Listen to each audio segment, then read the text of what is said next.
Halo, selamat sore pemirsa. Jelang pemilu 2024, Komisi Pemilihan Umum dari berbagai daerah mulai mendistribusikan logistik pemilu 2024. Pengiriman dimulai dari daerah terjauh atau terpencil. Bersama saya Nadia Valeri, Anda menyaksikan Sindo Sore. Pemirsa, korban meninggal dunia dampak bencana banjir di Kabupaten Demak, Jawa Tengah bertambah menjadi 3 korban jiwa. Satu di antaranya seorang balita yang tengah bermain dalam genangan air. Pemirsa, warga terdampak banjir Demak, Jawa Tengah yang mengungsi ke Kudus mencapai 2.500 jiwa. Selain ditampung di 5 titik pengungsian milik BPBD Kabupaten Kudus, pengungsi juga tersebar di rumah-rumah warga. Banjir akibat tanggul jebol di Majalengka, Jawa Barat merendam ratusan rumah warga di 9 RT. Pemkab Majalengka bersiap mendirikan tenda darurat untuk berjaga jika ada banjir susulan. Tim SAR gabungan mengevakuasi puluhan penumpang KMP Agung Samudra 18. Kapal yang berlayar dari Pelabuhan Ketapang itu terseret arus dan kandas di perairan Selat Bali dekat Pelabuhan Gilimanuk. Pemirsa, 2 rumah ambruk akibat bibir kali Cedeit diterjang banjir di Gang Makam Kelurahan Cilendek Barat, Kota Bogor, Jawa Barat. Beruntung penghuni rumah sudah menyelamatkan diri sebelum kejadian. Puluhan rumah di Banjarnegara, Jawa Tengah dibongkar akibat bahaya tanah gerak. Di lokasi ini sebanyak 10 rumah warga hancur total dilanda tanah gerak. Kita ke informasi lainnya, pemirsa. Penyidik Direktorat Reserse Kriminal Umum Polda Metro Jaya melakukan olah TKP untuk memperkuat bukti-bukti perkara kasus tindak pidana pembunuhan Raden Andante Halif. Berdalih melatih pernafasan korban, tersangka Yuda Arfandi sengaja menenggelamkan anak artis Tamarati Asmara. Tersangka mengaku berenang bersama korban selama 2,5 jam dan ingin membuat korban kuat bernafas di dalam air.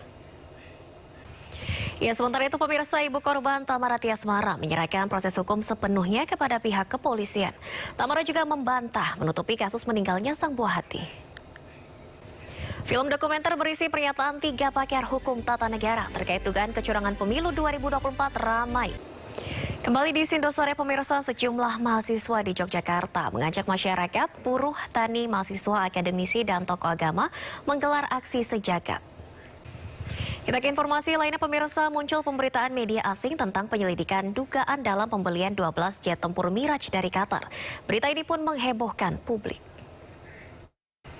Ya, sementara itu juru bicara Menteri Pertahanan Dhanil Anzar Simanjuntak menegaskan informasi dugaan korupsi pembelian jet tempur bekas dari Qatar adalah hoaks atau berita bohong. Pemirsa, sejumlah warga di Cimahi, Jawa Barat mengaku kebingungan dengan surat suara pemilu tahun 2024. Saat digelarnya simulasi pencoblosan, mereka juga kesulitan untuk melipat kertas suara. Bawaslu memastikan akan melakukan pengawasan selama masa tenang pemilu. Pengawasan akan dilakukan di segala lini, termasuk di lapangan dan patroli cyber di media sosial. Ya pemirsa, masa tenang pemilu 2024 dimulai sejak 11 Februari dan akan berakhir 13 Februari esok. Bawaslu mengimbau menaati aturan selama masa tenang atau disanksi pidana jika melanggar aturan ini.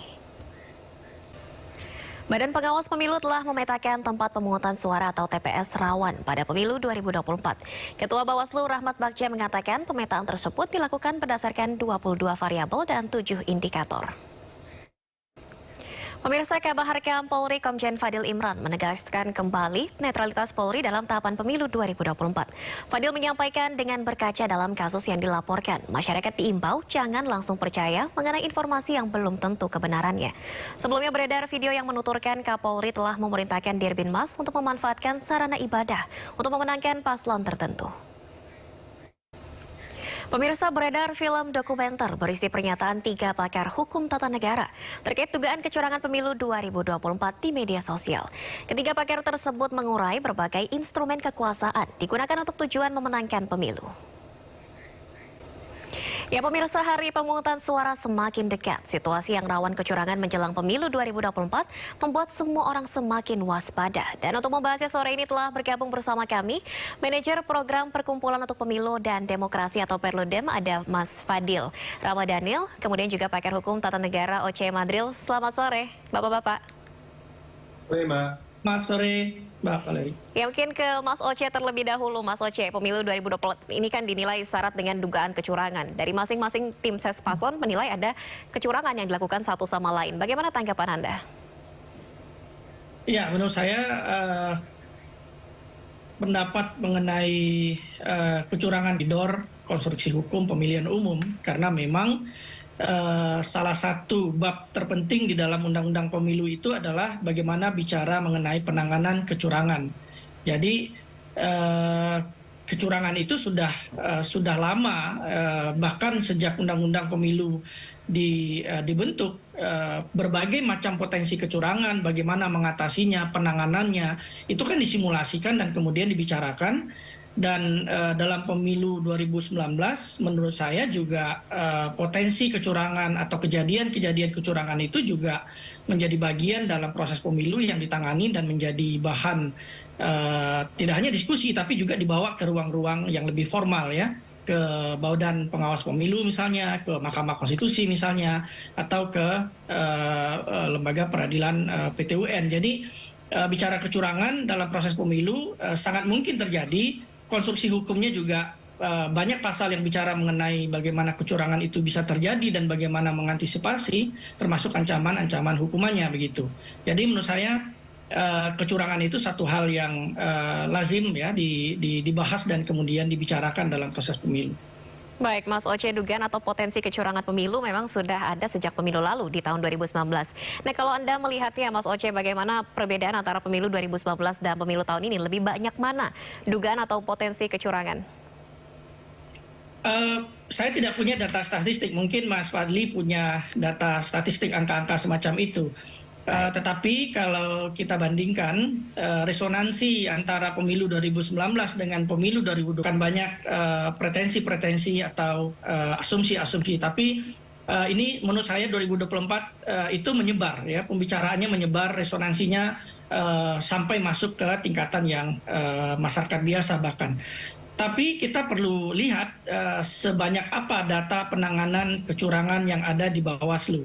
Saya tidak memiliki itu, karena kalau secara formal tentu kita harus lihat data yang masuk ke Bawaslu, tingkat laporan penanganan Bawaslu, termasuk juga nanti endingnya ketika pemilu ini sudah dilakukan pada tanggal 14 Februari, kemudian bagaimana potensi gugatan atau permohonan perselisihan hasil pemilu, sengketa pilpres atau pemilu yang masuk ke Mahkamah Konstitusi.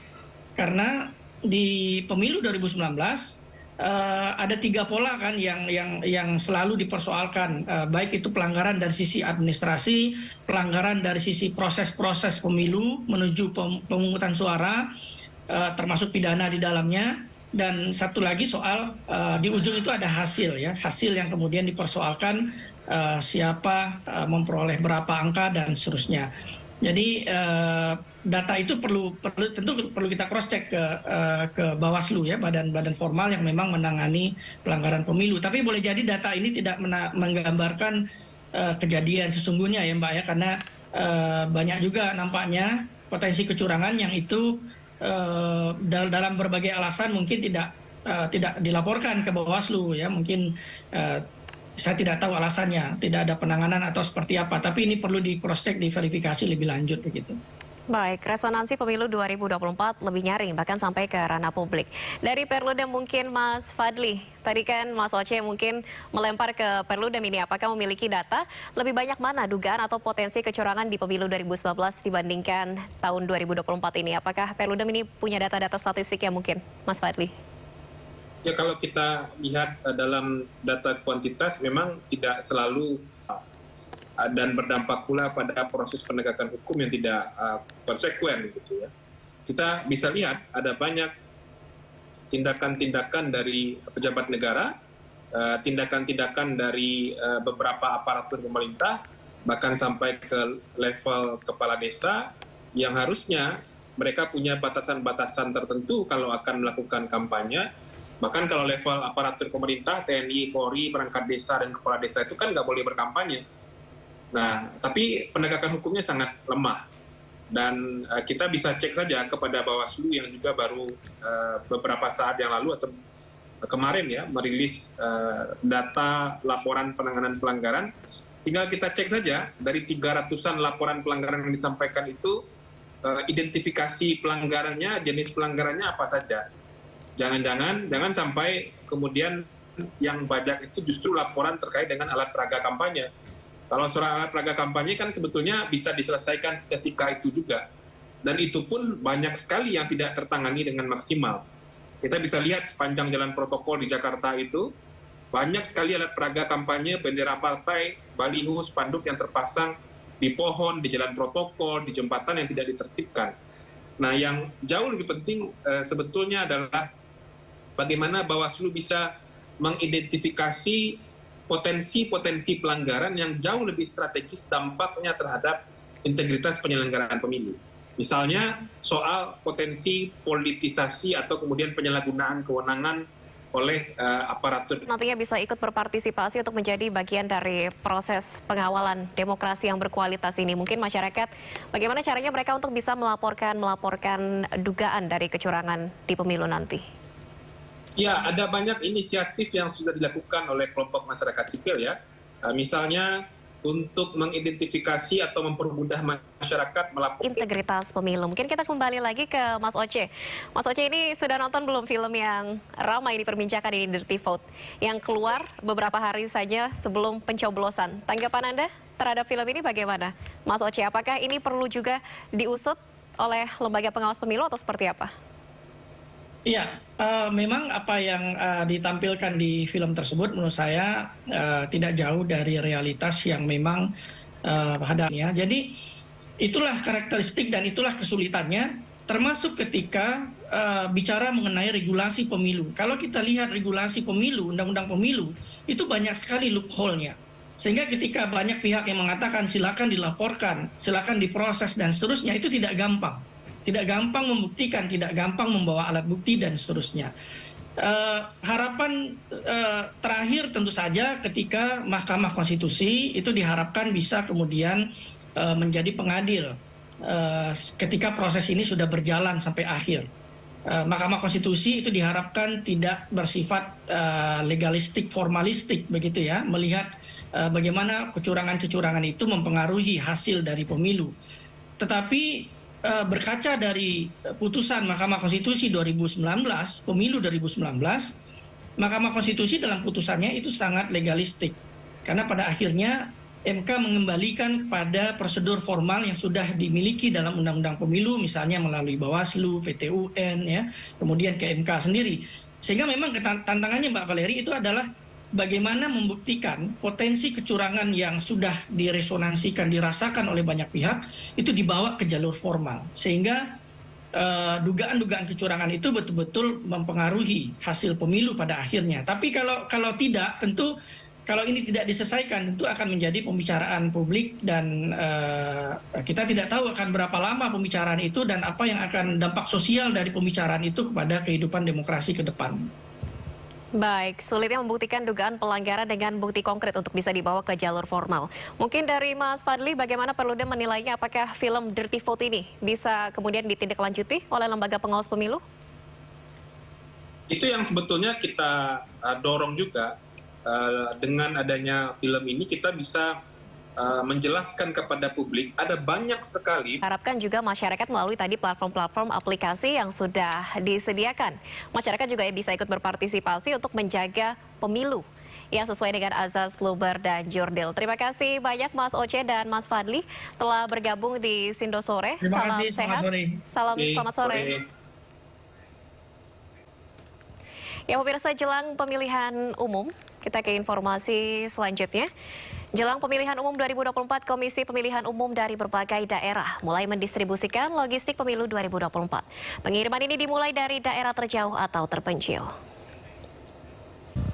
Ya pemirsa, tinggal menghitung hari perayaan kontestasi pemilu. Pengiriman logistik masih terus dikejar. Di Alor, Nusa Tenggara Timur, pemirsa, sebuah truk pengangkut logistik hampir terbawa banjir saat melewati anak sungai dan tertahan bebatuan besar yang terbawa banjir. Pemirsa, puluhan tempat pemungutan suara di Badung, Bali dijaga dengan hanya petugas perempuan saja. Beberapa di antaranya merupakan mahasiswi yang antusias berpartisipasi mengawal jalannya pemungutan suara. Ya, pengiriman logistik pemilu ke sejumlah daerah terus dikebut. Salah satunya pengiriman logistik di Kabupaten Sampang, Jawa Timur. KPU Kabupaten Sampang harus menyewa 3 perahu besar milik nelayan untuk mengangkut kotak suara logistik ke Pulau Mandangin. Akibat jalan rusak dan tanjakan yang tajam, warga dan petugas Linmas terpaksa harus memikul kotak suara dan bilik suara berjalan sejauh 8 km menuju TPS. Pemirsa, penertiban alat peraga kampanye di Wonosobo, Jawa Tengah memakan korban. Seorang ASN tewas tertimpa pohon saat menarik APK yang diikatkan ke batangnya. Pemirsa, petugas gabungan dari pengawas kelurahan, Satpol PP, Dishub, dan Pandawaslih Kota Padang, Sumatera Barat melakukan penertiban alat peraga kampanye pemilu 2024 di sejumlah titik di Kota Padang. Memasuki hari kedua tahapan masa tenang pemilu 2024, masih banyak ditemukan APK Capres, Caleg DPR, DPRD, dan DPD yang belum dibongkar.